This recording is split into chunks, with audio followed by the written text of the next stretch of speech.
তো এরপরে আরো একটি গুরুত্বপূর্ণ অঙ্ক দেখব, এটি 17তম শিক্ষক নিবন্ধন 2022 সালে আসছিল। এবার বলছে 1.5 এবং 13.5 এর মধ্য সমানুপাতটি কত। এখন আমরা যদি অ্যাজ ইউজুয়াল নিয়মে করতে যাই, অ্যাজ ইউজুয়াল নিয়ম কি দেখেন, প্রথম রাশি গুণিত কত তৃতীয় রাশি সমান মধ্য রাশির স্কয়ার। অর্থাৎ এইটা হচ্ছে মূল সূত্র। তাহলে আমাদের প্রথম রাশি কত 1.5 আর তৃতীয় রাশি কত 13.5 আর মধ্য রাশি আমরা ধরলাম x স্কয়ার।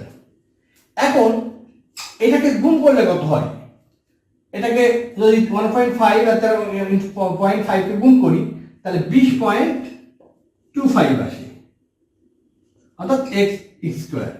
এখন 20.25 কে রুট করতে হবে, অর্থাৎ 20.25। এখন এটা রুট করতে গেলে আপনার তো মাথা হ্যাং হয়ে যাবে। দেখেন এটা যদি রুট করি 20.25, আমাদের সূত্রটা কি, পয়েন্ট করে দিলাম, দুই ঘর পর পর কি করতে হয়, রুট নির্ণয় মানে জোড়া মারতে হয় রুট নির্ণয় করার জন্য। তো 20 এর কাছাকাছি আমাদের ই কত, বর্গমূল কত 4, 4 এর কত হয় 16 হয়। তাহলে এখানে কত আসছে 4, আবার দুই ঘর নিয়ে আসতে হয় 25, আবার এটার ডাবল করলে কত হয় 8। এবং এমন একটা সংখ্যা নিতে হবে যে সংখ্যা দিয়ে গুণ করলে এটার সাথে মিলে যায়। অর্থাৎ 5 যদি আমরা নিই, দেখেন 5, আবার এখানে নিতে হবে 5, এখানেও 5 নিতে হবে। এখন দেখেন এটা 5 দিয়ে যদি গুণ করি তাহলে 425 মিলে যায়। আর আমাদের যেহেতু একটা পয়েন্ট আছে এজন্য আমরা একটা পয়েন্ট দিয়ে দেব, অর্থাৎ 4.5। দেখেন কত কাহিনী করা লাগছে 4.5 বের করার জন্য, অর্থাৎ এই আনসারটি বের করার জন্য আমাদের এত কিছু করা লাগছে।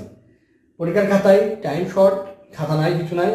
তো সেক্ষেত্রে আপনি কি করবেন, আপনাকে একটু ট্রিক্স অ্যাপ্লাই করতে হবে। সেটা কেমন, 1.5 এবং 13.5 এর মধ্যে সমানুপাতটি কত। তাহলে 1.5 কে 13.5, আপনি প্রথমে কি করবেন, 13 তো আছেই, আমাদের তো 13 আছেই।